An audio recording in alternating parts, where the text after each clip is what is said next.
잠이 안 오는 밤에 우연히 펴놓은 책을 한 장 한 장 읽다가 밤을 꼬박 새운 경험.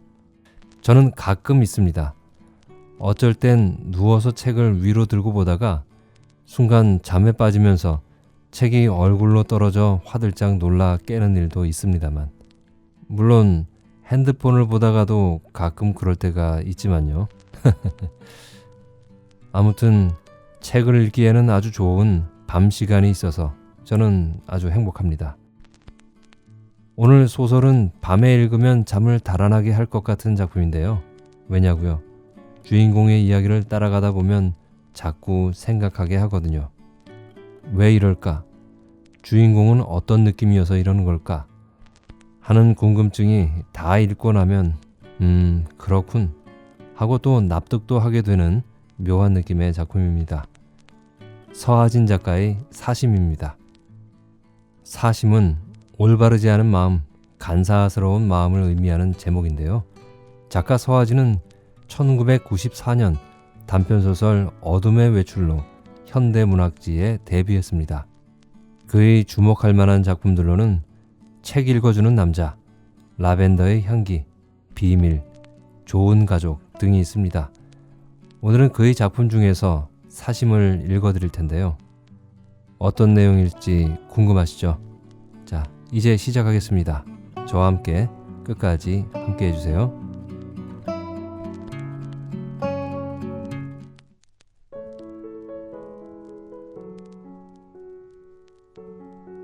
사심. 서하진. 나는 29, 아름답고 위험하고 나쁜 여자입니다. 어릴 적부터 나는 나쁜 아이였고 그 후로 쭉 나쁜 여자로 살아왔습니다. 다른 사람들처럼 이제부터는 착하게 살겠다, 이런 결심을 한 적이 없다는 뜻입니다. 나는 내가 본질적으로 사악한 인간이라는 것을 알고 있었어요. 어떻게 알았는지 그런 것은 말하기 힘듭니다. 절로 알게 되는 것이 아닐까요? 자신에게 솔직하기만 한다면. 내가 알고 있는 사람, 나와 이런저런 관계를 맺은 이들은 모두 나쁜 사람들입니다. 부지런하고 무서운 정열에 휩싸인 사람들이지요. 겉보기에 그들은 전혀 악해 보이지 않습니다. 강인하고 헌신적으로 보이지요. 스스로 악의 편에 선 사람, 악인임을 인정한 사람은 그 때문에 고통받지 않거든요. 나쁜지 어떤지 그런 것은 상관하지 않는 사람은 남편입니다. 그는 돈과 관련된 일에는 선악이 없다고 믿고 있지요. 젊은 날부터 남편은 돈의 흐름을 쫓아 쉬지 않고 달렸습니다. 단 한 여인의 사랑을 쟁취하기 위해 수많은 전투를 치르는 중세의 기사처럼 그는 주위의 그 무엇에도 곁눈을 주지 않았고 마침내 남편은 굉장한 부자가 되었어요. 사람들은 그의 앞에서는 사견을 비치는 어떤 말도 하지 않지요. 그는 강한 사람입니다. 100명이 살아도 넉넉할 사무실에 있었을 때나 휠체어에 앉아 지는 해를 보고 있는 지금에나 그의 표정에는 변화가 없습니다. 남편이 애틋한 눈으로 보는 유일한 존재는 7살 난 미미였어요. 하얗고 조그만, 눈이 예쁜 개지요. 미미는 낯가림이 심했어요. 나와 처음 눈이 마주치던 날 미미가 끼깅 이상한 소리를 내며 구석으로 숨었던 일이 기억나는군요. 내가 온 처음 며칠 동안 미미는 통 음식에 입을 대지 않아 남편의 애를 태웠어요. 낯을 익힌 후에도 미미는 나와 그다지 친해지지 못했습니다. 얌전히 있다가도 갑자기 생각난 듯 그르릉 낮은 소리로 적개심을 드러냈지요. 남편이 차 소리가 들릴 때면 누구보다 먼저 달려나가는 것도 미미였어요. 남편은 언제나 미미를 무릎에 앉히고 식사를 했어요. 고깃점을 잘게 찢어 입에 넣어주고 오물거리는 입에 자신의 입술을 마주대곤 했지요. 이따금 휠체어를 밀고 산책을 나갈 적마다 미미는 남편 무릎에 달랑 올라앉았습니다. 흰 머리의 남편이 하얀 미미를 안고 있는 전경은 아름다웠습니다. 마치 영화의 한 장면 같았지요. 그럴 때의 남편은 정말 나쁜 사람 같지 않았습니다. 품위 있게 늙어가는 은퇴한 노인처럼 보였어요. 나는 가끔 그 둘을 해변에 버려두고 돌아오곤 했지요. 물이 들어올 시각에 즈음해서. 나쁜 년. 내게 처음으로 그렇게 말한 사람은 나를 낳아준 엄마였어요. 그 여자도 나쁜 년이기는 마찬가지였지만 내 적수가 되지는 못했습니다. 변덕이 심한 여자였지요. 게다가 불처럼 급한 성격이었습니다. 진정한 악녀가 되기에는 결격 사유라 할 수 있겠지요. 그 여자는 내게 악이 무엇인지 알게 한 사람입니다. 그 여자가 나타나기 전까지 내게 악이란 단순하고 명료한, 무엇보다 격렬하고 순수한 감정이었습니다. 잘 벼린 칼처럼 나 자신이나 상대의 심장을 찌르고 말 어떤 것이었지요. 그것은 존재 자체와 맞서는 절대적인 무엇이었습니다. 그 여자로 하여 나는 음모를 배웠습니다. 그 여자에 대해 특별히 나쁜 감정은 없었어요. 15살의 여자아이에게 낯선 여자가 나타나 내 엄마다 한다면 어떻겠습니까? 혐오스럽고 당황하게 되고 그러리라 생각됩니까? 나는 그러기 이전에 몹시 짜증이 났습니다. 그때 나는 간신히 엄마라는 그늘에서 벗어났다고 생각하고 있었으니까요. 그 여자는 비가 추적추적 내리는 마당을 가로질러 걸어왔습니다. 촌스러운 꽃무늬 우산 속에서 나를 쳐다보고는 내가 지은이구나. 아버지는 아직 안 오셨니? 하고 물었지요. 꽃무늬가 어른어른 비친 여자의 얼굴이 붉게 상기되어 있었습니다. 여자는 우산을 접어 탁탁 물기를 털어내더니 마루 끝에 걸터앉아 내 얼굴을 뚫어져라 쳐다보았습니다. 처지기 시작한 눈꼬리에 마스카라가 번져 있었어요. 나는 대뜸 여자를 쏘아보았지요. 여자가 나를 보다 뻔뻔하게 물었습니다. 아버지가 얘기 안 하셨니? 나는 발딱 일어나 방으로 들어갔습니다. 물론 나는 여자가 오리라는 것을 이미 오래전부터 알고 있었어요.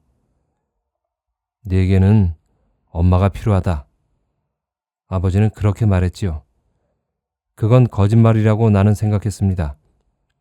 집안일이라면 알맞은 물을 부어 스위치만 누르면 알아서 익혀주는 밥솥이 있고 성능 좋은 세탁기도 있었으니까요. 일주일에 3번 오는 파출부 아줌마는 알맞은 찬거리를 사다 줄 줄 알았고 나는 학원 시간을 챙겨주어야 할 정도의 게으른 아이가 아니었습니다. 엄마라니 내게는 죽은 엄마로 충분했습니다. 유달리 사랑했다든가 해서가 아닙니다. 잠깐 알았던 엄마가 거짓말처럼 죽었을 때 나는 정말 믿어지지 않았습니다. 죽은 엄마는 지독한 구두쇠였고 독설가였어요. 나는 언제나 실밥이 나달거리는 운동화를 신었고 드라마에나 나오는 구멍난 양말을 신고 다녔습니다. 엄마는 시장에서 그것도 일부러 골라온 듯 싸구려 티가 덕지덕지 나는 옷만을 입게 했지요. 그걸 나무라는 사람은 없었습니다. 엄마의 옷도 늘 그랬으니까요. 옷 같은 것은 아무래도 좋습니다. 내가 늘 우울했던 것은 옷 때문이 아니었습니다. 엄마의 악다구니. 그것에 평생 시달리며 살아야 하는 건 내 숙명이라 치더라도 우울해지는 것은 어쩔 수가 없었지요. 나는 가끔 엄마가 죽었으면 하고 바라기도 했습니다. 악다구니를 쓰다 가슴을 움켜쥐고 쓰러지는 상상을 하곤 했지요. 그런데 엄마가 덜컥 죽다니 믿기 어려웠습니다. 엄마는 말처럼 건강했거든요.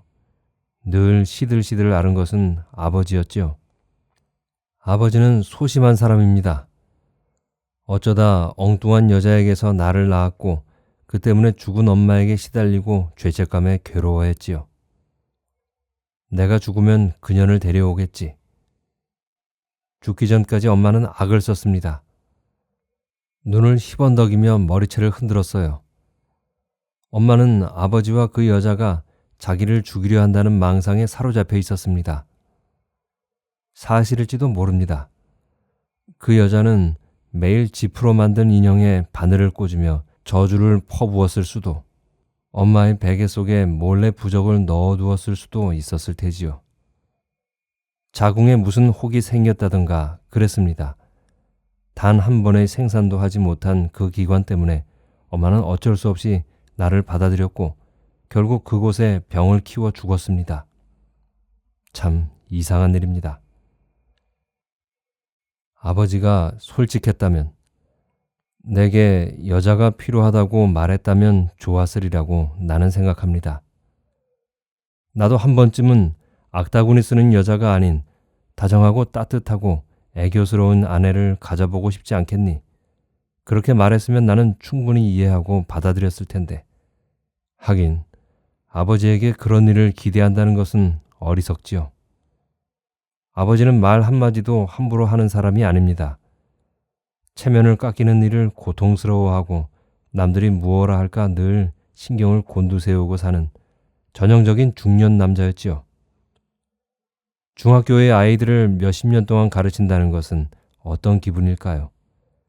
매일같이 그 아이들에게 용언의 활용, 시의 형식, 소설의 주제 따위를 이야기하였을 것을 생각하면 나는 아버지의 어떤 일도 다 용서할 수 있을 듯한 느낌이 듭니다.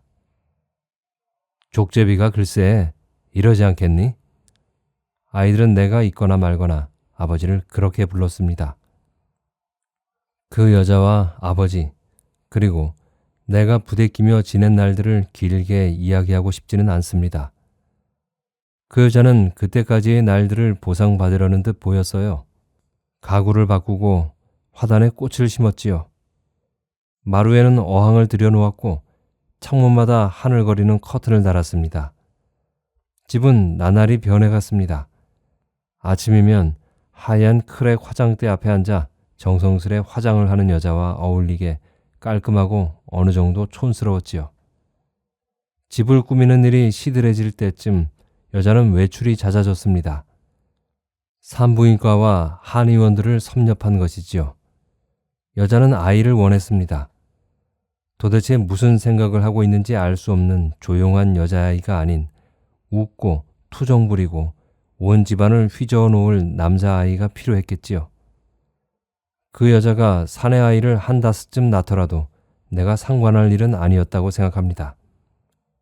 아이가 생긴다면 나는 좀 더 자유로워질 수 있었을 테니까요.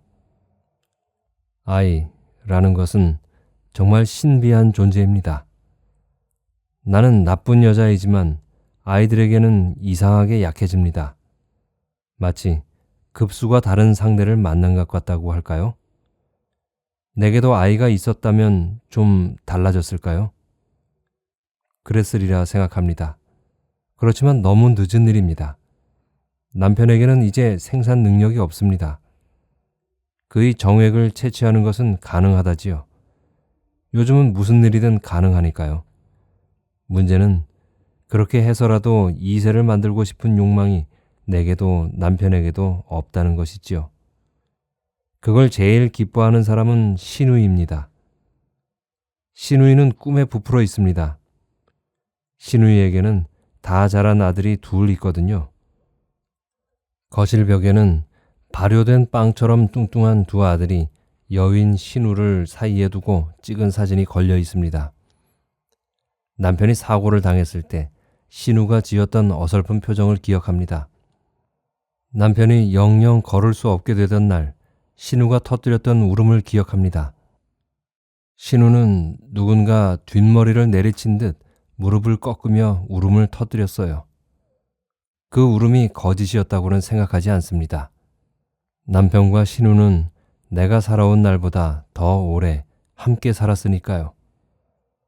남편이 칩거하기 시작한 이후로 신우는 늘 나를 감시하고 있습니다. 남편의 약을 챙기거나 식사를 준비하는 동안 신우의 명을 받은 가정부의 침착한 눈이 내 손의 움직임을 따라옵니다. 약에 이상한 것을 섞지 않을까, 소화가 어려운 재료를 쓰지는 않는가 의심하는 것이지요. 신우는 모릅니다. 나는 나쁜 여자이지만 비겁하지는 않습니다.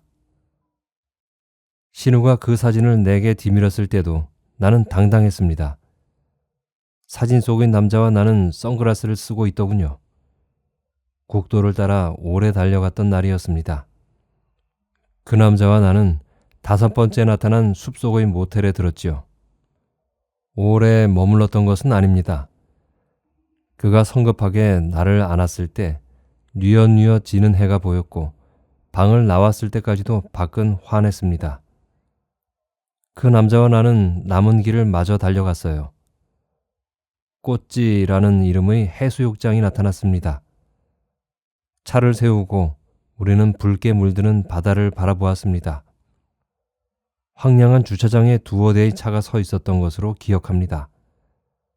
그 중의 하나에서 누군가 카메라를 들고 우리를 보고 있었을 테지요. 성능이 썩 훌륭한 제품은 아닌 듯 남자의 얼굴 윤곽은 흐릿하게 찍혀 있었습니다. 신우는 내게 물었습니다. 이 남자가 누구냐? 나는 잠깐 망설였습니다. 자세히 보라. 당신도 잘 아는 사람이다.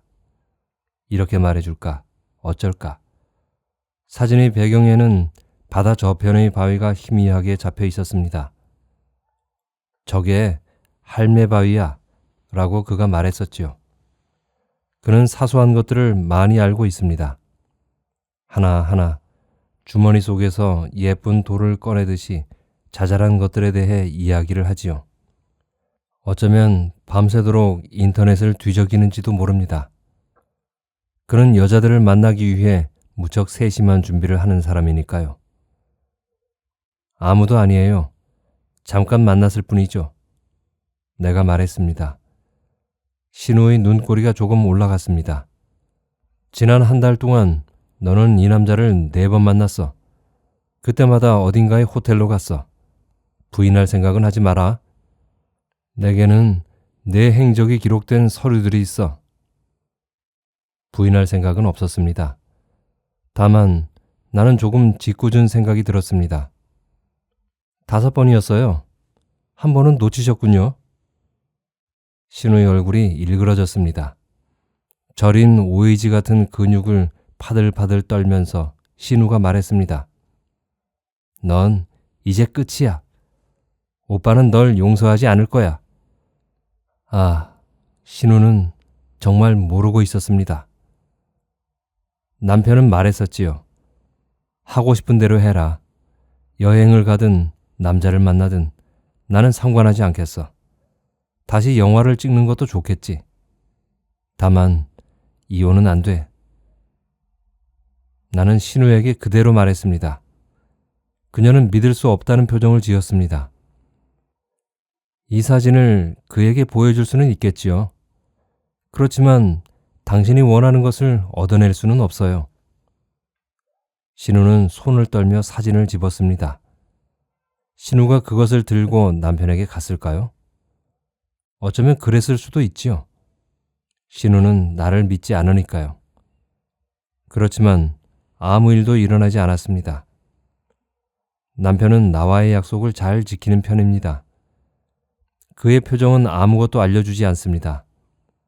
변함없이 고요하지만 눈을 들여다보면 그 안의 무서운 경랑이 느껴지지요.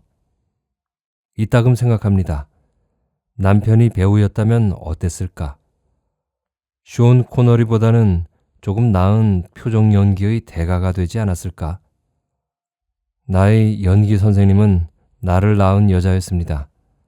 그 여자는 재주꾼이었지요. 꽃처럼 환한 얼굴을 어느 순간 그늘지게 만들고 곧 눈물을 뚝뚝 흘릴 듯한 눈으로 상대를 바라보지요.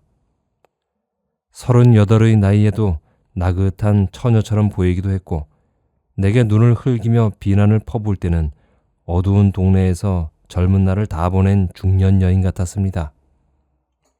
아버지가 집에 있을 때 치맛자락을 살랑거리며 부엌과 안방 사이를 오가는 그 여자는 정녕 온순하고 평범한 안악입니다. 아버지는 생애 처음인 듯 고요한 날들을 어리둥절해 했어요.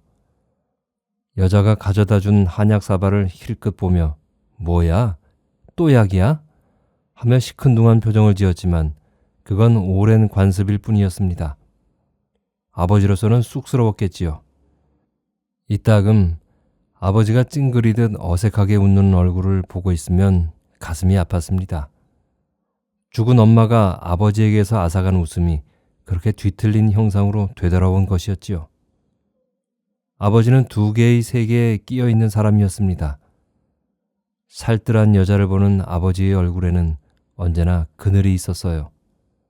죽은 엄마 때문이었겠지요. 아버지는 무척 도덕적인 사람이었으니까요. 그렇거나 말거나 여자는 행복해 보였습니다. 여자의 하루를 지켜보고 있으면 행복하기 위해 기를 쓰는 것이 안쓰러울 정도였지요. 임신을 향한 그 여자의 노력에도 집요한 구석이 있었습니다. 고등학교 2학년이 된 나는 그 여자가 만들어 놓은 시간표가 무엇을 뜻하는지 알고 있었습니다. 식단, 아버지의 퇴근 시간 같은 것들이 여자의 계획에 따라 조절되었어요. 그렇지만 그해 가을이 지나도록 여자는 임신하지 못했습니다. 여자는 초조해하고 신경질이 늘었지요. 어느 날부터인가 나는 여자에게서 좀 야릇한 느낌을 받았습니다. 늘 집안을 감돌던 한약 냄새가 가실 무렵이었지요. 여자는 웬일인지 더 이상 약을 먹지도 산부인과를 찾지도 않는 것 같았습니다. 외출이 뜸해지고 어두워질 때까지 방에 혼자 앉아있는 시간이 늘었지요.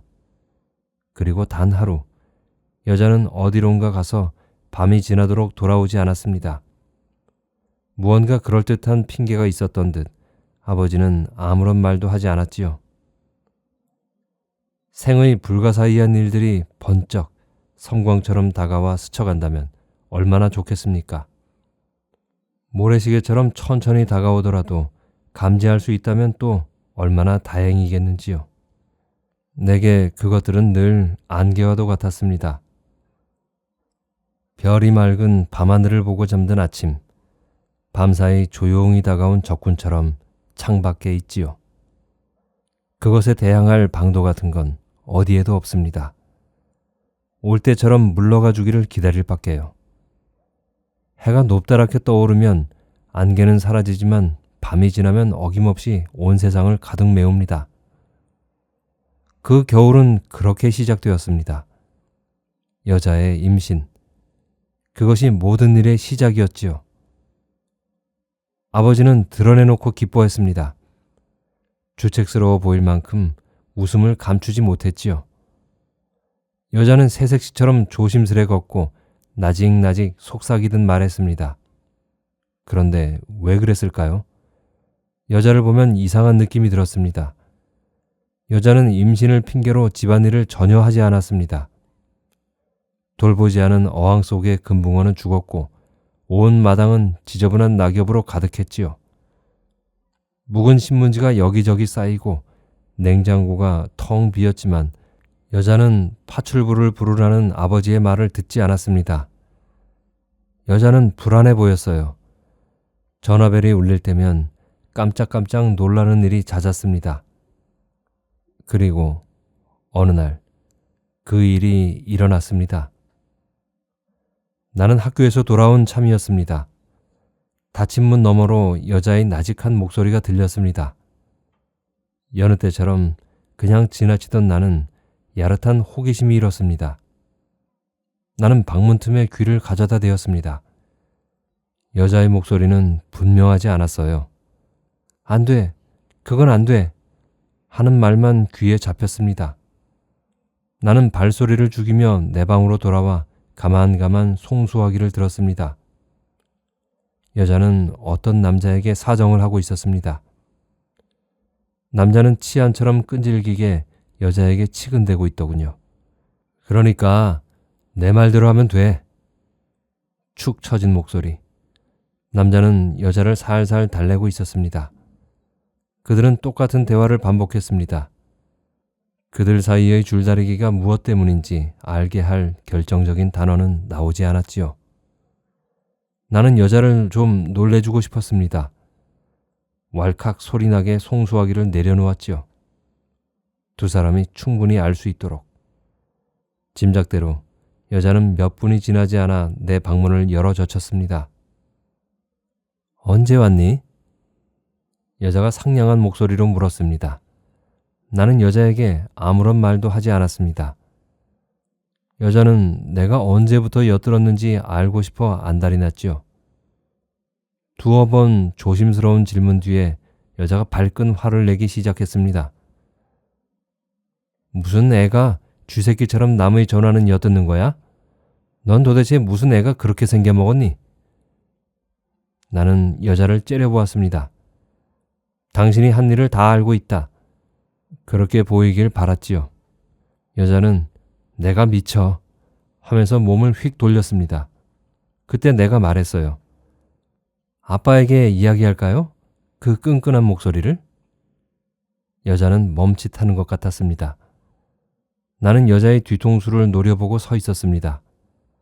막 미장원에서 빠져나온 듯 단정하던 머리가 부스스하게 변해 있었습니다. 여자는 어지러운 듯 벽을 짚었지요. 등만 보아도 여자의 표정 변화를 알 수 있었습니다. 불그락 푸르락한 얼굴. 이 난관을 빠져나갈 방법을 모색하느라 미친 듯 돌아가는 눈동자. 여자가 천천히 내게로 몸을 돌렸습니다. 넌 뭘 알고 싶은 거지? 여자가 물었습니다. 얼마만큼 체념한 듯한 표정이어서 나는 이쯤에서 그만둘까 싶기도 했습니다. 그렇지만 나는 알고 싶었어요. 여자를 감싸고 도는 불안의 정체를. 그건 한 발만 물러서면 바로 보일 무엇처럼 느껴졌지요. 내가 가만히 있는 것이 여자를 더 불안하게 했던 모양입니다. 여자는 표정을 바꾸었어요. 금세 사춘기의 딸을 대하는 다정한 엄마로 돌아갔지요. 마리아, 엄마는 지금 좀 불안정한 상태야. 너도 알겠지? 16년 만의 임신이야. 내가 좀 이해해 주었으면 해. 여자는 한 발 다가서서 내 어깨에 손을 올려놓았습니다. 내 키는 여자보다 한 뼘쯤 컸기 때문에 여자는 나를 올려다 보아야 했지요. 화장을 하지 않은 그 얼굴은 기미로 가득했습니다. 여자의 입가에 미세한 경련이 일었습니다. 나는 무엇에 사로잡혀 있었던 걸까요? 여자의 흔들리는 눈을 들여다보며 말했습니다. 한 번으로 충분하지 않나요? 임신을 미끼로 아빠를 괴롭힌 것은. 내 목소리는 섬뜩할 만큼 낮았습니다. 여자는 불에 댄 듯 화들짝 놀라며 손을 내렸습니다. 손을 멈추고 나를 노려보았지요. 그 눈에 천천히 공포가 떠올랐습니다. 여자는 온몸을 부들부들 떨었습니다. 얼굴 근육들이 흉하게 뒤틀렸습니다. 너 다 들었구나. 나쁜 년. 그래, 너 때문에 내 인생이 이렇게 됐어. 여자는 비칠비칠 뒷걸음을 쳤습니다. 나는 꼼짝 않고 서 있었어요. 다 들었구나 라고 여자는 말했습니다. 그로써 충분해진 셈이었지요. 허탈했습니다. 그건 17의 여자아이가 상상할 수 있는 가장 역겨운 상황이었습니다. 여자가 방을 나가자마자 나는 내 행동을 후회했습니다. 여자의 인생에 대해서 나는 자세히 아는 바가 없었습니다. 죽은 엄마에게 나를 데려다 준 것은 내가 4살 때였다고 합니다. 그 후로 남대문의 옷가게에서 일했다든가 양장점을 차렸다든가 하는 말을 들었을 뿐입니다. 하지만 나는 그 말을 믿지 않았어요. 여자의 걸음걸이, 눈매, 그런 것들을 보면 절로 알 수 있었습니다. 여자는 남자들을 상대로 일했다고 생각했죠. 그것이 무슨 일이었는지는 알 수 없지만 책을 펼쳤어도 눈에 들어오지 않았습니다. 다 들었구나. 여자의 꺼질 듯한 목소리만 귀에 울렸습니다. 임신을 하기 위한 필사적인 노력 끝에 여자가 비정상적인 방법을 찾아냈다. 나는 점차 이 모든 일들이 권태로워졌습니다. 엄마라는 사람들과 그저 일상적으로 지내는 일이 이토록 힘겨운 것인가 싶었지요. 고백하자면 나는 그때쯤은 여자를 인정하고 있었습니다. 나는 여자에게 눈을 흘기지 않았고 불손한 언사를 쓰지 않았습니다. 여자가 만든 음식을 말없이 먹었고 가끔은 낮잠에 빠진 여자를 연민에 차서 바라보기도 했어요. 어떻든 그녀는 나를 낳은 여자였으니까요. 겨우 2년이 지났을 뿐이었습니다. 임신을 향한 여자의 눈물겨운 노력이 조금만 더 이어졌더라면 나는 여자를 깨끗이 이해했을지도 모르겠어요. 여자는 왜 그렇게 조급하게 굴었던 걸까요? 거기에 생각에 미치자 갑작스런 느낌이 등을 쳤습니다. 머릿속에서 무언가 이질적인 물체가 살아 움직이는 것 같았지요.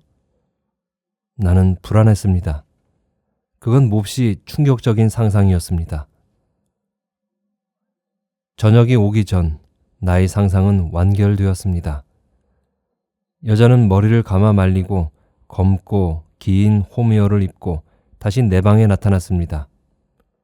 어찌나 꼼꼼히 화장을 했는지 기미 따위는 전혀 보이지 않았습니다. 화장이 아니라 변장이라 할 만했지요. 가면을 쓴 듯 무표정한 얼굴의 여자가 침대에 걸터 앉았습니다. 여자는 나를 쳐다보지 않았습니다. 쟁반에 담아온 배를 깎는 일에 열중했지요. 하얀 손가락을 타고 단물이 뚝뚝 떨어졌어요. 먹어봐. 굉장히 달다. 나는 맵시 있게 놓인 배를 한쪽 집었습니다. 여자는 접시 가득한 배를 두고 또 하나를 깎기 시작했습니다.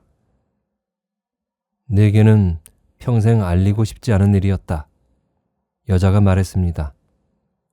나는 우적우적 배를 씹으며 여자의 이야기를 들었어요. 여자는 드물게 차분했습니다. 긴 사연이었지만 요점만을 짧게 이야기했죠. 이야기가 끝났을 때까지도 접시에는 조각난 배가 여럿 남아 있었어요. 나는 여자에게 등을 돌린 채 손만을 뻗어 배를 집어먹었습니다. 한동안 여자와 내가 배를 씹고 삼키고 다시 씹는 소리만이 들렸지요. 과육의 단물이 여자와 나의 목을 타고 들어가 몸속에서 한숨이 되고 충격이 되고 분노가 되고 더러운 음모로 변하는 소리가 들렸습니다. 아버지가 돌아오는 기척이 났습니다. 여자는 껍질이 수북한 쟁반을 들고 방을 나갔습니다. 임신에 성공하지 못한 어느 날, 여자는 여느 때와는 다른 일로 산부인과에 갔습니다. 그날 그 여자는 알았지요. 문제는 아버지에게 있었다는 것을. 여자는 아버지의 정액을 어떻게 채취했는지는 이야기하지 않았어요. 컨디션이 나쁜 오늘 같은 날 임신하고 싶지는 않다. 이러면서 콘돔을 썼겠지요. 어떻든 그건 나중에 떠오른 생각이었습니다. 아버지에게 검사를 받아보자고 말하지 않았던 것은 여자에게 진작부터 무언가 깨름직한 느낌이 있었다는 뜻일 겁니다. 결과적으로 여자는 현명했던 거지요. 나를 잉태한 것에 대해 설명하지 않아도 되었으니까. 여자는 내 아버지일 것으로 짐작되는 남자를 떠올렸습니다. 그는 아마도 만만한 사람이었는지 모릅니다. 집도 절도 없이 떠도는 사람이라고 여자는 말했습니다. 수소문 끝에 그 남자를 만나고 잊혀졌던 격렬한 욕정에 몸을 맡길 때까지도 여자에게 그를 통해 새로운 임신을 할 계획 같은 것은 없었을 수도 있지요. 또다시 그 남자의 아이를 갖게 된 것을 여자는 운명이라고 말하더군요. 막상 임신을 하게 되니 다행이다 싶어졌다고 했습니다. 어떻든 그 아이와 나는 같은 남자의 피를 받았으니까요. 참 이상한 논리였지요. 이야기를 하면서 여자는 죄책감 따위는 조금도 보이지 않았습니다. 17의 내게 이런 이야기 정말 미안하게 생각한다. 그렇지만 너는 똑똑한 아이니까 이해할 거야. 아빠는 너에 대해 전혀 아무런 의심도 하지 않으셔. 너만 참아준다면 우리는 행복해질 수 있어. 그 말을 하면서 여자는 울었습니다. 공범으로 만들기. 여자의 연기는 완벽했습니다. 여자가 원한 것은 행복이었습니다. 그토록 아슬아슬한 벼랑 끝에서 여자는 저 건너의 언덕으로 뛰어넘기 위해 안간힘을 쓰고 있었어요. 나는 여자의 밧줄이었고 또한 벼랑 사이에 아가리를 버린 끝없는 시면이기도 했습니다. 내 말 한마디에 추락하고 말 것을 여자는 잘 알고 있었습니다. 그러니 여자는 내게 협박을 하고 있었지요. 입을 열면 너도 함께 떨어지는 거야. 너는 이 집에서 쫓겨날 거야. 나는 너 따위는 돌보지 않겠어. 아빠를 잃고 나를 잃고 고아가 되는 거야. 17살의 여자아이가 갈 곳이란 뻔하지. 너는 헤매게 될 거야. 남자들은 너를 강간하고 여자들은 너를 부려먹을 거야. 모두가 너를 업신여길 거야. 너는 쓰레기처럼 냄새가 나게 될 거야. 나는 그런 일들을 잘 알고 있어. 여자가 했거나 하려 했던 말들이 귓가에 맴돌았습니다. 그날 밤 나는 심하게 알았어요. 열이 오르고 뱃속에서부터 무언가 꾸역꾸역 올라왔습니다. 나는 이를 악물고 참았습니다. 신물이 올라오고 온몸이 흔들릴 듯 경련이 일었습니다. 팔과 다리가 조각나는 것처럼 아팠습니다. 날이 훤해질 무렵 나는 까무룩 정신을 잃었어요. 그렇게 사흘을 알았지요. 사흘째 저녁 어스름한 길을 걷던 일을 기억합니다. 한 발 옮길 때마다 어질머리가 일었지요. 나는 외투 주머니에 손을 넣고 집 뒤의 언덕으로 올라갔습니다. 다닥다닥 붙은 지붕 아래 희미한 불 켜진 창들. 나는 땅 위에 퍼질러 앉았습니다. 좁은 골목길로 한 아이가 올라오는 것이 보였습니다. 그 아이의 이름은 잊었어요. 나와 말을 나누는 몇 안 되는 반아이 중 하나였을 겁니다. 곧 내 등 뒤에 아이의 헐떡이는 숨소리가 들렸습니다. 아픈 내가 걱정스러웠다고 그 아이는 말했지요. 이상하게도 선뜻 그 아이의 말이 귀에 들어오지 않았습니다. 마른 잎새로 지나는 바람, 흔들리는 이파리들이 생생하게 눈에 잡히는데 아이의 얼굴만은 저만치 딴 세상인 듯 멀게 보였습니다. 나는 아이를 물끄러미보다 눈을 돌렸습니다. 멀리서 개 짖는 소리가 들렸어요. 몇 마디 더 건네던 아이가 가고 나는 어두워질 때까지 그 자리에 앉아 있었습니다. 나는 짐승을 노리는 사냥꾼처럼 어둠 속을 노려보았습니다. 내 앞의 그 무엇을 정확히 포착하지 못하면 내가 잡아먹힐 것임을 나는 알고 있었지요. 내 안에서 굴절되고 반사된 분노가 나를 삼키고 말 것이라는 생각이 들수록 나는 이를 악물었어요. 나는 두려웠습니다. 후미진 골목에 행여병자가 된 내가 나타나고 혀를 빼문 얼굴, 푸릇하게 변한 맨발이 보였지요. 죽은 엄마의 악다구니, 깔깔거리는 웃음소리가 들렸습니다. 눈알이 뻑뻑해지고 눈동자가 튀어나올 듯 아팠지만 나는 눈을 감지 않았어요. 눈을 깜빡이지도 숨을 쉬지도 않은 동안이 얼마나 지났을까요? 공포가 사라지고 서서히 다른 무언가가 내 속에 들어왔습니다. 그때처럼 선명히 내가 악한 여자임을 인식한 적은 없었습니다. 나는 알았습니다. 악이란 거부할 수 없는 것이며 결코 벗어날 수도 벗어나려 해서도 안 되는 것임을. 그 골목을 벗어난 것은 20살 때였습니다. 나는 운이 좋았지요. 잡지에 나오는 이야기처럼 어느 날 카페에 앉아있는 내게 2명의 남자가 다가와 말을 걸었습니다. 남자들은 단도직입적으로 내게 물었어요. 우리는 영화를 찍으려 한다. 여배우를 찾고 있다. 오디션을 받아보지 않겠느냐? 늙은 대학생처럼 보이는 한 남자가 내게 연락처를 적어주었습니다. 감독이었지요. 배우가 되겠다는 생각은 한 번도 해본 적이 없었습니다. 무엇보다 사람들과 얽히는 일을 싫어했으니까요. 그렇지만 나는 그 남자를 찾아갔고 영화를 찍었습니다. 생각만큼 어려운 일은 아니었죠. 단조롭고 진부한 스토리였어요. 실연한 남자와 짝사랑에 빠진 여자가 우연히 얽힌다. 뭐 그런 거였죠. 카메라가 돌아가면 나는 멍한 표정으로 길을 갑니다. 무언가를 간절히 바라지만 그걸 드러낼 수 없는 얼굴. 내게 그건 연기도 무엇도 아니었습니다. 나는 늘 그런 얼굴이었으니까요. 그리고 영화 같은 일이 일어났어요. 상한가를 치던 상대 역의 남자 배우 때문이었겠지만 놀랄 만큼 많은 관객이 들었습니다. 폴란드에서 막 돌아와 만든 첫 영화에서 대성공을 거둔 감독은 연일 인터뷰 공세에 시달렸고 내게도 기자들이 전화를 걸어왔지만 나는 아무도 만나지 않았습니다. 사람들은 그것도 전략의 하나라고 말하더군요.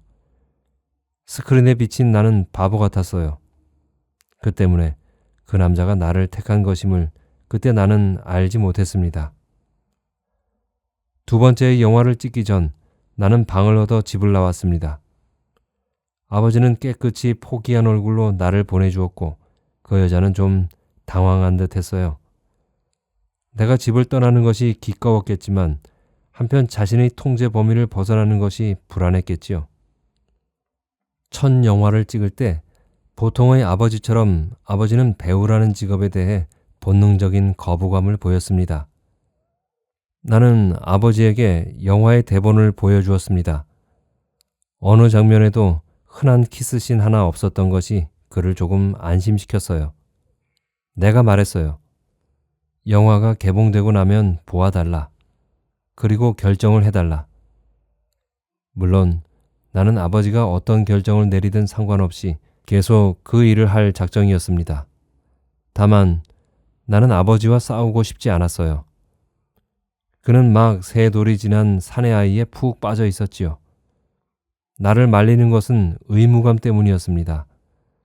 그때쯤 이미 아버지는 내게 아무도 아니었습니다. 두 번째 영화에서 나는 벙어리였습니다. 같은 감독이었지요. 그는 현명한 사람이었어요. 언어는 사랑을 기만할 뿐이라는 것을 잘 알고 있었지요. 나는 그 역할이 좋았지만 영화는 흥행에 실패했습니다. 지루한 영화였으니까요. 대신 평론가들의 찬사를 들었지요. 사람들은 수채화 같은 화면이니 동심의 세계니 하는 말들을 질리지도 않고 반복했습니다. 세 번째, 네 번째의 영화에서도 내 역할은 바보 비슷한 여자였습니다. 감독은 내게 그러더군요. 내가 예뻐서 눈길을 끌었던 게 아니야. 너 정도의 인물은 길에 널렸어. 내 얼굴은 이상해. 방심한 듯 쳐다보면 정말 바보 같아. 그런데 말이야, 나는 어쩐지 또 다른 느낌이 들어. 설명하기 쉽지 않은 거야. 나는 그에게 설명을 요구하지 않았습니다. 그가 그렇다고 하면 그런 거였겠지요. 그 즈음 나는 좀 지쳐 있었습니다. 내 얼굴을 보이는 것에, 바보 같은 얼굴을 보이는 일에 한계가 온 것이었지요. 나는 평소의 나와 화면 속의 나를 구분할 수 없었습니다. 밤에 아무런 옷을 걸치고 잠자리에 들 때조차 나는 내 자신이 연기를 하는 듯 느껴졌어요. 나는 바보처럼 보였고 멍청한 얼굴을 하고 있었습니다. 지긋지긋했죠. 그 남자를 받아들인 것은 그토록 극심한 무기력 때문이었어요. 그때 나는 괌에 있었습니다. 네 번째 영화의 제작자가 선심을 쓴 것이었지요. 촬영팀이 모두 그곳에서 아이들처럼 놀았습니다. 해는 늘 뜨거웠고 물은 차가웠습니다. 사람들은 모두 흑인처럼 까맣게 그을었습니다. 그날은 일정의 마지막 날이었습니다. 몇 사람은 배를 빌려 바다 낚시를 가고 몇 사람은 스쿠버를 위해 떠나고 나는 해변의 긴 의자에 엎드린 채 낮잠에 빠졌습니다. 격렬하고 달콤한 잠이었습니다. 나는 평생 그렇게 외딴 바닷가에서 살고 싶었어요. 호텔 식당에서 접시를 나르면서 아무런 야심도 기쁨도 없이 늙어가고 싶었습니다. 나를 깨운 것이 햇빛이었습니다. 빛이 파라솔의 그늘은 저만치 물러나 있고 내 몸은 햇살에 고스란히 드러나 고기처럼 바짝 말라 있었습니다. 눈을 떴지만 손끝 하나 까딱하기가 어려웠습니다. 몸이 그대로 굳어버린 것 같았지요. 그때 누군가 파라솔을 돌려놓았습니다. 함께 떠난 줄 알았던 조감독이었죠. 나는 그에게 방으로 데려다 달라고 말했습니다. 그 남자는 능숙하게 나를 눕히고 찬 수건으로 얼굴을 닦아주었습니다. 머리가 깨질 듯 아팠지요. 나는 다시 잠에 빠졌다 깨어나기를 반복했어요. 눈을 뜨면 그의 얼굴이 보였고 그때마다 그는 나를 보고 웃었습니다. 어스름역에 나는 완전히 잠에서 빠져나왔습니다. 두통은 사라지고 머릿속은 물처럼 맑겠습니다. 나는 그 남자가 준 찬 음료를 마시고 말린 과일을 먹었습니다. 그는 한 조각 한 조각을 내가 다 씹고 삼키기를 기다려 내 손 위에 올려놓았어요. 언제쯤 그가 내 어깨에 손을 얹었는지 내 옆으로 옮겨 앉았는지 나는 기억하지 못합니다. 나는 자제력이 뛰어난 편입니다. 그 시간 나의 자제력이 잠시 사라졌는지 자제할 필요를 느끼지 못했는지 그런 것도 기억할 수가 없군요. 나는 그가 이끄는 대로 몸을 맡겼습니다. 조용한 말투와 달리 그는 세밀하고 신중한 편은 아니었지요. 그는 성이 나 있는 것 같았습니다. 정념만큼 불가해한 것이 또 있겠습니까? 그 순간이 지나면 해체되어 사라지는 그 감정이 그 찰나에만은 온 정신과 육체를 통째로 지배합니다. 생생히 살아 움직이는 것은 몸뿐이지요. 그는 탐욕스러웠습니다. 자신이 가진 모든 것을 자랑하기 위해 안달이 난 아이처럼 조급해했지요. 거칠고 사나운 물결이 몇 차례고 그에게서 내게로 밀려왔습니다. 정사가 끝났을 때 비로소 등과 다리가 불에 댄 듯 화끈거리는 것이 느껴졌습니다. 내 등을 쓸어내리며 곧 껍질이 벗겨질 것이라고 그가 말했습니다. 그와의 나를 사랑이라고 할 수는 없습니다. 사람들이 말하듯 사랑이라는 것이 함께 있고 싶고 바라보고자 하고 같이 누리며 아파하고 그의 늙어가는 것조차 지켜보고 싶은 감정이라면 말입니다. 우리는 언제나 후미진 모텔을 찾기에 바빴습니다. 방에 들어서면 갈급증 환자처럼 서로에게 얽혀들었습니다. 무엇보다 우리에게는 시간이 너무 부족했어요. 나는 새로운 영화를 찍고 있었고 그는 여전히 그 일의 조감독이었습니다. 촬영장에서의 그는 메마른 몸을 쉴 새 없이 움직였고 휴식 시간이면 그의 주변에서 웃음이 끊이지 않았습니다. 그는 거의 경박해 보였지요. 사람들은 그를 속없는 얼뜨기 취급했지만 나는 알았습니다. 그는 가면을 쓰고 있었지요. 공식적인 자리에서 그와 나는 가장 무도회에서 만난 상대에게 그러하듯 가짜의 눈빛과 거짓의 말들을 나누었습니다. 나를 만나면 그가 가면을 벗는다고 믿지는 않았어요. 단지 바꾸어 쓰는 것뿐이지요. 그렇지만 나는 그런 일에 상처받는 타입이 아닙니다. 나는 그와의 만남이 즐거웠어요. 그 아슬아슬함이 나를 긴장시켰습니다. 그는 매번 다른 차를 타고 나왔습니다. 대부분 낡고 더러운 것들이었지요. 그 차들을 타면 나는 편안해지고 딴 사람이 된 느낌이 들었어요. 나는 바보도 악녀도 아니었습니다. 나는 그에게 굴종했지만 비굴하다고 느끼지 않았습니다. 나는 내 감정에 대한 핍박을 그만두었습니다. 그를 만나면 나는 언제나 알몸처럼 자유로웠습니다. 그는 사람들의 시선을 피하는 모든 요령을 알고 있었어요. 이따금 나와 다른 남자와의 연문설이 신문의 가심란을 오르내렸지만 어느 신문도 그의 이름을 언급하지 않았습니다. 그날의 만찬을 이야기할 때가 되었군요. 그 저녁 나는 어쩐지 기분이 좋지 않았습니다. 기분 전환을 위해 나는 전날 시상식에서 입었던 등이 깊게 파인 실크 드레스를 입었습니다. 착 달라붙는 느낌이 나쁘지 않았지요. 만찬은 내가 좋아하는 중국식이었어요. 감독과 나와 어떤 여자는 쌉쌀한 맛이 나는 뜨거운 수프를 먹었습니다. 그 여자는 몹시 신경질적인 얼굴로 접시에 놓인 음식들을 조금씩만 먹었습니다. 깡마른 몸에 나이를 짐작하기 어려운 얼굴이었지요.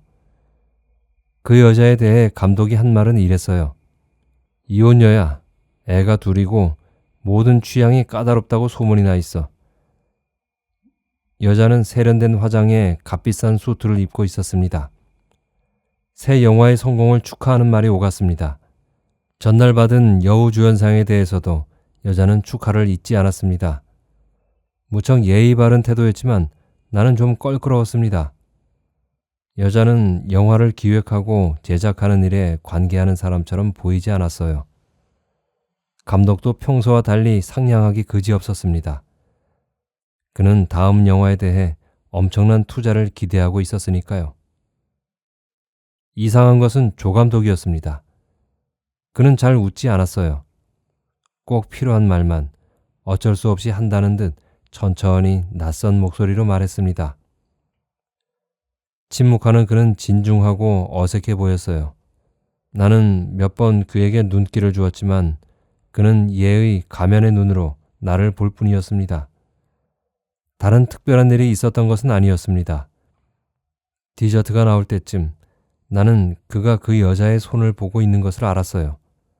손등에 푸른 힘줄이 솟았다 사라지는 것을 그는 신기한 듯 오래 쳐다보고 있었지요. 그 여자의 손놀림은 사실 우아하고 아름다웠습니다. 여자의 손가락에서 엄지손톱만한 사파이어가 신비한 빛으로 반짝이던 것을 선명히 기억합니다. 그날 이후 사소한 일들이 문틈을 깎는 쥐처럼 그와 나를 괴롭혔습니다. 그건 신호였죠. 그럴수록 그와 나는 만나기 무섭게 서로의 몸을 파고들었습니다. 우리는 유산을 탕진하지 못해 안달하는 탕아들 같았습니다. 지진을 감지하고 미친 듯 땅을 달리는 짐승들 같았지요. 화수분 같은 열정이 고갈되는 것은 한순간이지요. 나는 그걸 잘 알고 있다고 믿었습니다. 그가 원하면 언제고 헤어질 준비가 되어 있다고 생각했어요. 상처를 받지 않으리라는 말이 아닙니다. 나는 상처를 곱씹고 그를 기억하고 그가 잊을만 하면 그의 꿈속에 악몽으로 나타날 것이었습니다. 그와 내가 보낸 광란의 시간들이 그만큼의 가치는 있다고 생각했지요. 어느 하루 서울로 돌아오는 길에 나는 그에게 말했습니다. 하고 싶은 이야기가 있으면 지금 해요. 아니면 영원히 하지 말든지. 결혼식 하니? 지금? 하고 그가 말했지만 그도 나도 웃지 않았지요. 그는 망설이는 것 같았어요. 우리는 흔히 차 안에서 이야기를 나누곤 했습니다. 차 안에서는 서로의 얼굴을 마주보지 않아도 되니까요. 내가 혹은 그가 어떤 반응을 보이는지를 즉각 알 수 없다는 것은 무척 편리한 일이었습니다. 막상 서두를 꺼내자 그는 머뭇거리지 않았어요. 그의 이야기는 어쩌면 그렇게 내가 찍은 영화와 닮았는지요. 나는 그를 이해했습니다. 그가 그 여자를 유혹하기 위해 사력을 다했음을 이해했습니다. 알고 있는 모든 방법과 모든 기교를 아낌없이 썼을 테지요. 그는 그 여자가 그만큼의 가치를 지녔다고 말했습니다. 나는 잠자코 들었습니다. 흔한 이야기였으니까요. 그는 조감독이었으니까요. 절망적으로 가난하고 턱없이 취향만 고상하며 영화에 대한 기약 없는 열정에 사로잡혀 있었으니까요. 그는 미래를 말했습니다. 나와는 단 한 차례도 나눈 적이 없는 이야기들이었지요. 나와 그는 언제나 현재를 살았습니다. 그 여자의 안목은 탁월하다고 그가 말했습니다. 그 여자의 돈으로 영화를 만들고 그 여자의 회사에서 홍보를 맡는다면 그는 성공할 수도 있겠지요. 국내와 홍콩과 아시아 전역에 배급을 하고 어쩌면 그는 단박에 베니스도 칸도 갈 수 있겠지요. 그는 언제나 베니스라는 단어를 무척 조심스럽게 발음했습니다. 말로 설명되지 않은 그의 속마음이 고스란히 내게 전해져 왔습니다. 그렇지만 그의 마지막 말은 몹시 치졸했어요. 나는 내 인생을 걸었어. 급작스레 화가 치밀었습니다. 그가 안쓰럽고 가엾어졌어요. 그가 또 내가 누더기가 된 느낌이 들었지요. 다행히 길은 얼마 남아있지 않았더군요. 나는 평소처럼 집에서 좀 떨어진 곳에서 내렸습니다. 그는 한동안 그곳에 서서 움직이지 않았어요. 멀어지는 나를 바라보며 그는 불안했을까요? 그렇지 않았다고 생각합니다. 그가 그처럼 솔직했던 것은 자신감 때문이었지요.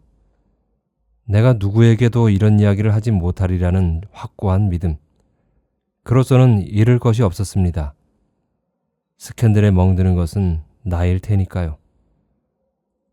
며칠 후 나는 어떤 남자를 만나러 갔습니다. 미리 약속은 하지 않았지만 그 남자는 나를 기쁘게 맞아주었지요. 우리는 점심을 함께 먹었습니다. 당신이 최근 영화를 보았다고 그가 말했어요. 놀라운 영화였다고 했지요. 나는 그에게 그건 거짓말처럼 들린다고 했지요. 도대체 영화 같은 것을 볼 시간이 있을 리 없잖아요? 라고 했지요. 그 남자는 소리내지 않고 웃었습니다. 식사가 끝날 무렵 내가 그랬지요. 다음 만나기 전에 그 영화 꼭 보세요. 좋은 영화였어요. 그는 얼결에 물론 그러겠다고 말했습니다. 그 영화에서 나는 요부였지요. 사랑하고 사랑하고 마침내 그 사랑의 무게 때문에 죽어가는 여자였습니다. 파격적인 역할이었죠. 정말 셀 수 없이 많은 섹스씬을 찍었습니다. 감독은 그가 말했던 나의 다른 면을 탁월하게 그려낸 거였지요. 나는 그 남자가 그 영화를 볼 것이라고 생각했습니다. 최소한 내가 원하는 장면은 볼 것을 믿었지요. 나는 2번 더 그와 식사를 하고 몇 차례 함께 술을 마셨습니다. 얼마 후 그는 내게 함께 휴가를 가지 않겠느냐고 제의했지요. 나는 그의 제의를 받아들였습니다. 우리는 서산의 그의 옛집에서 사흘을 보냈습니다. 수영을 하고 해변에서 고기를 구워 먹는 지극히 평범한 휴가였어요. 그는 단단하고 아름다운 몸을 가졌더군요. 60에 가까운 나이를 생각한다면 놀라운 일이었지요. 아침이면 그는 반바지 차림으로 긴 해변을 천천히 달렸습니다. 벌거벗은 상체에 흰 수건을 걸친 그가 깨우러 올 때까지 나는 늦잠을 잤습니다. 밤에는 모깃불을 피워놓고 그의 이야기를 들었지요. 그는 짧았던 결혼 생활과 먼 나라에 사는 딸에 대해 이야기했어요. 딸은 이따금 푸른 눈의 남자와 인형처럼 예쁜 아이들과 함께 찍은 사진을 보내온다고 했지요. 이미 아는 이야기였지만 나는 다소곳이 들었습니다. 마지막 밤까지 그는 내게 아버지처럼 굴었고 나는 자연스럽게 그의 딸 역할을 맡았습니다. 나는 조급해하지 않았어요. 밤이 깊었을 때 그가 물었어요. 그 영화 말이야. 정말 리얼하던데 실제로도 섹스를 그렇게 난폭하게 하나? 나는 그를 똑바로 쳐다보며 말했어요. 지금 확인해 보시겠어요? 서울로 돌아와 얼마가 지나지 않아 나는 그의 청혼을 받았습니다. 주간신문에 그와 내가 은밀한 사이라는 기사가 실린 직후였지요. 기사를 읽은 사람들은 천박한 상상력을 했겠지요. 그렇지만 그는 대단히 우아한 사람이었습니다. 결혼 생활은 영화를 찍는 일과 무척 닮았더군요. 그의 집은 촬영장처럼 모든 것이 갖춰져 있었습니다. 완벽한 성품의 신우 덕분이었죠. 나는 늦지막이 일어나 지하의 운동실에서 오전을 보냈어요. 결혼 초에는 거의 매일 저녁 누군가의 초대를 받았어요. 나는 성장을 하고 모임에 참석했지요. 밤이 되면 다른 부부들처럼 평범한 섹스를 하고 그의 코 고는 소리를 들으며 잠이 들었습니다. 남편은 행복해하는 것 같았어요. 일을 줄이고 나와의 시간을 늘리려 노력했지요. 가을과 겨울과 봄이 천천히 지나갔습니다. 고양이처럼 나른한 날들이었지요. 우리는 죽을 때까지 그렇게 살 것 같았습니다. 사고가 일어난 날은 휴일이었습니다. 그날 아침 남편은 조금 들떠 있었지요. 처음으로 나를 필드에 데려가기로 한 날이었거든요. 나는 막 계단을 내려가다 그 무시무시한 소리를 들었습니다. 엄청난 속도로 달리던 자동차가 급정거하는 듯한 소리, 시멘트 바닥이 긁히는 듯 날카로운 파열음, 그리고 누군가의 끔찍한 비명이 길게 이어졌습니다. 내가 달려갔을 때 남편은 살아있는 사람처럼 보이지 않았어요. 그는 대문 옆 담 아래 죽은 듯 눈을 감은 채 널브러져 있었지요. 어디선가 흘러나온 피가 낭자했습니다. 앰뷸런스가 오고 남편이 실려갔을 때까지도 운전사는 넋을 잃고 있었어요.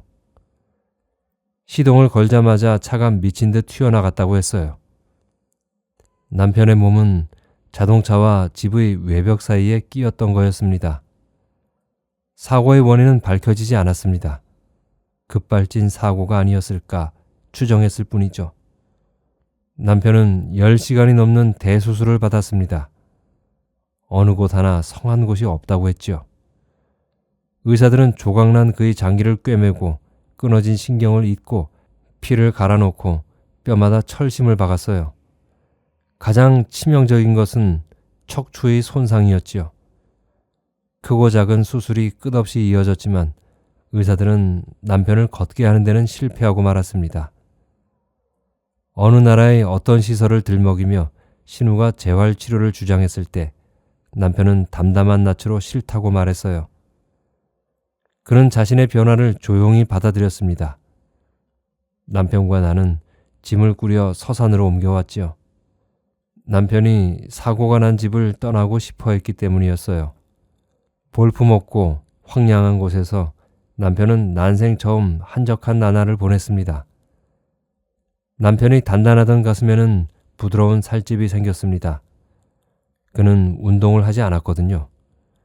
그를 웃게 하고 그의 팔을 움직이게 하는 것은 강아지 미미뿐이었지요. 그 남자가 찾아왔던 날, 남편은 미미와 함께 해변에 있었습니다. 나는 그의 낡은 자동차를 타고 먼 곳으로 갔지요. 아무도 우리를 방해하지 않았습니다. 그는 좀 변한 것 같더군요.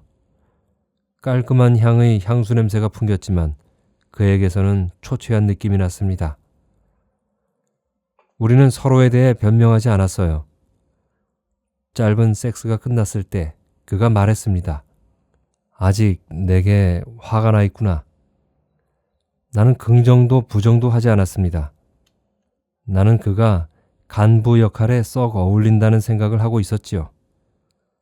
그는 조심스럽고 교활했어요. 내 갑작스러운 결혼으로 자신의 계획이 어그러진 것에 대해 한마디도 하지 않았지요. 그는 그가 되찾은 것이 내 몸뚱이뿐이었음을 알지 못했습니다. 내 몸은 다시는 예전처럼 정신을 침범하고 장악하지 못했지요. 만남이 거듭할수록 그에게서는 강한 음모의 냄새가 났습니다. 그건 몹시 사악하고 비열한 거였죠. 나는 그를 제지하지 않았습니다. 그가 스스로 만든 덫에 걸려 신음하고 말라가고 죽어가기를 원했지요. 나는 그의 끝없는 망상을 망상으로 인정하지 않는 눈먼 정열이 혐오스러웠습니다. 그는 안달이 나고 그걸 숨기기 위해 내게 온갖 정성을 기울였지요. 뻔뻔하게도 그는 남편을 미워했습니다. 남편의 세계, 남편이 가졌던 모든 것이 가능하던 그 세계가 그를 망가뜨리고 우리의 짐승의 시간을, 그 순수하고 아름답던 날들을 앗아갔다고 말했지요.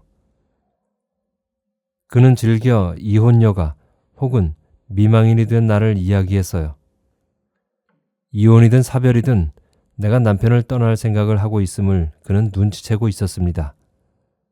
나는 그의 생각대로 움직일 마음은 없었습니다. 내가 바랐던 것은 완벽한 종말이었지요. 나는 파멸을 원했어요. 기회는 뜻밖에도 손쉽게 찾아왔습니다. 그날 미미는 종일 나를 피했습니다. 개에게도 예감이라는 것이 있을까요? 저녁 무렵 남편의 방에 들어서는 나를 보자마자 미미는 방문 틈으로 빠져나가 밖으로 달아났지요. 따라가 보라고 남편이 말했어요. 개는 아직 이곳지리에 익지 않았거든요. 집 밖으로 나온 나는 길 끝에서 나를 보고 있는 미미를 발견했습니다. 미미, 돌아와! 내가 소리쳤지만 개는 슬금슬금 뒷걸음쳐서 달아났습니다. 우리는 한동안 숨바꼭질을 했지요. 개는 내가 따라잡을 만하면 기다렸다는 듯 다시 달아났습니다. 나는 개를 따라 남편의 사유지를 벗어나고 낯선 집의 열린 문으로 들어갔습니다. 두어 군데의 초라한 가게 옆을 지나고 빈 함지와 조개 껍데기들이 널린 길을 따라갔습니다. 앙상한 가지만 남은 포도밭 이랑을 달리다 돌부리에 걸려 넘어지기도 했지요. 손에 잡힐 듯 가까워질 때마다 개는 날쌔게 달아났습니다. 어서 와봐, 나를 잡아봐 하고 약 올리는 것 같았지요. 깜빡 시야에서 개를 놓쳤을 때쯤 나는 숨이 가빴습니다. 이대로 돌아가 버릴까? 영영 비루먹은 개가 되도록 버려둘까 싶어졌지요. 모퉁이를 돌자 저만치 외딴 집의 담벼락 아래 서 있는 미미가 있었습니다. 개는 멍하니 서서 창을 올려다보고 있었지요. 가까이 가서야 나는 개를 멈추게 한 것이 무엇인지 알았습니다. 창에서는 아코디언 소리가 흘러나왔어요. 미미는 홀린 듯 넋을 놓고 그 소리를 듣고 있었습니다. 남편은 이따금 흥이 날 때면 아코디언을 켜곤 했습니다. 물론 사고 이전의 이야기지요. 악기를 부채꼴로 폈다 접을 때면 남편의 어깨가 물결치듯 기울던 것이 보기 좋았던 것을 기억합니다. 남편은 유랑극단의 떠돌이 악사처럼 고즈넉한 표정을 지었고 그럴 때면 미미는 말끄러미 그를 올려다보다 바지가랑이에 코를 비비곤 했지요. 미미와 나는 한동안 어둠이 내리는 길에 서서 아코디언 소리를 들었습니다. 제목을 알 수 없는 옛 가요였어요. 미미는 꼼짝하지 않았습니다. 단 한 번 끙 이상한 소리를 냈지요. 구성지고 슬픈 가락이 멈추었을 때 나는 손을 뻗어 미미를 움켜잡았습니다. 개는 소스라쳐 달아나려 했지만 내 손을 벗어나지 못했습니다. 집으로 돌아오는 대신 나는 바닷가로 갔습니다. 미미는 체념한 듯 얌전히 안겨 있었습니다. 나는 무릎을 지나 가슴에 차오를 때까지 물속으로 걸어 들어갔어요. 그리고 천천히 미미를 물속에 내려놓았습니다. 바다는 어두웠어요. 물은 얼음처럼 차가웠지요. 미미는 두어 번 내게 엉기려 안간힘을 썼지만 나는 가만히 개를 떠밀었습니다. 아, 나는 죽는 날까지 그 바동거리던 작은 몸짓을 잊지 못할 겁니다. 잔 파도가 밀려왔다 나갈 때마다 미미는 내게 닿을 듯 다가왔다 조금씩 멀어졌어요. 썰물 때였지요. 그리고 어느 순간 파도가 개를 휩쓸었습니다. 나는 물에 서서 하얀 몸이 떠올랐다 가라앉기를 반복하는 것을 바라보았습니다. 이윽고 너울에 실린 미미는 보이지 않는 먼 바다로 흘러갔습니다. 미미의 하얀 털빛 같은 파도가 바다 여기저기에서 일었습니다. 나는 조용한 바다에서 파도의 긴 울음소리를 들었습니다. 머리카락 끝까지 찬 기운이 밀려들었어요. 예상치 못했던 기쁨이 치밀어 나는 흐득 몸을 떨었습니다. 나는 들어갈 때처럼 천천히 물속을 걸어 나왔습니다. 조각달이 떠 있더군요. 달은 차갑고 냉정한 빛으로 나를 비추었습니다. 내 몸에서 물기가 비늘처럼 번뜩였습니다. 남편에게는 이제 웃을 일도 팔을 들어 올릴 일도 없어졌고요. 그는 더 무표정해지고 강해지겠지요. 나는 결코 그를 떠나지 않을 작정입니다. 그가 강해지고 마침내 그의 눈이 텅 빌 때까지는.